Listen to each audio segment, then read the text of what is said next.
కాకరకాయ ఉల్లికారం ఎప్పుడైనా ట్రై చేశారా? తప్పకుండా ట్రై చేయాల్సిన రెసిపీ ఇది. చేదు ఉండదు. టేస్ట్ మాత్రం చాలా బావుంటుంది.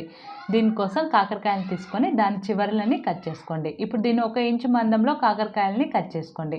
ఇప్పుడు దాని మిడిల్ పార్ట్‌ని ఈ విధంగా వీడియోలో చూపిస్తున్నట్టుగా తీసేసుకోండి.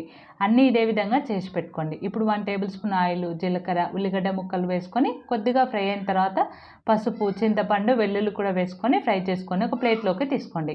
అదే ప్యాన్‌లో శనగపప్పు, మినపప్పు, ధనియాలు కూడా వేసుకొని ఫ్రై అయ్యాక ఉల్లిగడ్డల్లోకి యాడ్ చేసుకోండి.